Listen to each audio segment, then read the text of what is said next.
আজকে ছাত্র দলে পোলাপান 2 জন উঠছে, আমি টাকা ভাড়া কত, আমি কি 50 টাকা 30 টাকা ভাড়া কই কি ভাড়া তো নাই, ভাড়া দিবে না, তুই আমার চিরস। আমি তারেকের দল, আমি তারেক দলে লিখেছি, আমি পেটের রাজনীতি করি। আমি এতদিন করে রাজনীতি করতাম, কিন্তু আজকে এই ন্যাক্কারজনক ঘটনার পর থেকে আমি চাই বাংলাদেশের জনগণ জামাতের ক্ষমতা দেখতে চাই। এর জন্য আমি মরতে প্রস্তুত, আমি হাদি ভাইয়ের মতো হব, মরতে প্রস্তুত। জামাতের ক্ষমতা, ইসলামের শাসন দেখতে চাই। ইনশাল্লাহ আগামীতে জামাতকে ভোট দিয়ে ক্ষমতায় নিয়ে যাবো ইনশাল্লাহ। চাঁদাবাজি এই রিস্কে আজকে আমাদের যে গাড়ির টাকা মায়েরা গেল চাঁদাবাজরা, আমরা ওদেরকে ক্ষমতা দেখতে চাই না। এর জন্য তো আমার গুলি খাইতে হয়, আমি মরতে প্রস্তুত ইনশাল্লাহ। এটা আজকে সকাল 10টা থেকে ঘটনা হয়েছে। আমি কোনো দল করতাম না, কিন্তু আজকের পরটা আমার খুব মনের ভিতরে ঢুকে গেছে।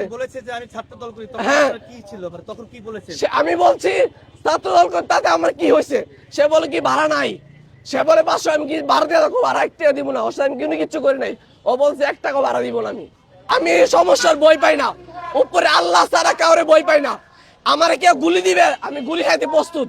রিক্সা চালাই তাতে কি হয়েছে, ইসলামের জন্য জীবন দিতে রাজি আছি, জীবন দিতে ইসলামের পক্ষে রাজি আছি। সামনে যত বড় নেতা হোক না কেন, আমার গুলি দিতে প্রস্তুত। আমি জামাতের পক্ষে থাকবো। জামাতের পক্ষে কেন? জামাতের পক্ষে কেন?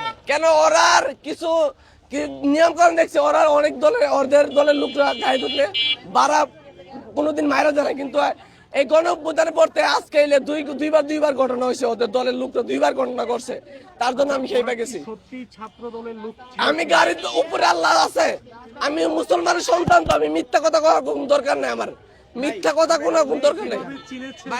চিনেছেন ওরা, বলতে ওরা উনি একজনকে ফোন করে বলছে আমি ছাত্র পোলাপান লে, তুই তাড়াতাড়ি আয়।